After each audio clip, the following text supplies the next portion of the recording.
દ્વારકા નગરપાલિકા દ્વારા દ્વારકા મંદિર આસપાસ દબાણ દૂર કરવાનું નાટક શરૂ. દ્વારકા નગરપાલિકા દ્વારા દ્વારકા મંદિર આસપાસ દબાણ દૂર કરવા નાટક શરૂ. દુકાન બહાર ગેરકાયદેસર ખાણાપીણાના તેમજ અન્ય ચીજવસ્તુઓના ટેબલો કાયમી દૂર કરવા નગરપાલિકાનું તંત્ર કોની લાજ કાઢે છે? દ્વારકામાં નવા ગોમતી ઘાટ રિલાયન્સ રોડ વિસ્તારમાં તંત્ર દ્વારા દબાણ દૂર કરવા કવાયત હાથ ધરવામાં આવી રહી છે. નવા ગોમતી ઘાટ વિસ્તારમાં ગેરકાયદેસર દબાણો દૂર કરવાની કામગીરી હાથ ધરાઈ.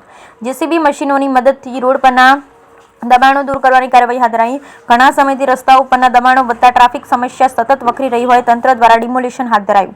જ્યારે પણ વીઆઈપી ભગવાન દ્વારકાધીશના દર્શન કરવા માટે આવે છે ત્યારે જ તંત્ર દ્વારા દબાણ દૂર કરવામાં આવતા હોય છે. ભગવાન દ્વારકાધીશ મંદિરમાં તહેવાર ઉત્સવો આવે છે. યાત્રિકો ઘોડાપુરની જેમ ઉમટે છે એ સમય તંત્ર ઊંઘમાં સૂતું હોય છે. ભગવાન દ્વારકાધીશના દર્શન કરવા આવતા ભક્તો અસહ્ય ભીડમાં હેરાન થતા જોવા મળે છે. ત્યારે આજે રોડ રસ્તા પર અસંખ્ય દબાણો વચ્ચે યાત્રિકો પરેશાન થતા હોય છે. તંત્રને ભગવાન દ્વારકાધીશ દર્શન કરવા આવવા ભક્તોની નથી પડી માત્ર વીઆઈપીની જ ચિંતા છે. Bureau report Lalit Singadiya, Devbhumi Dwarka.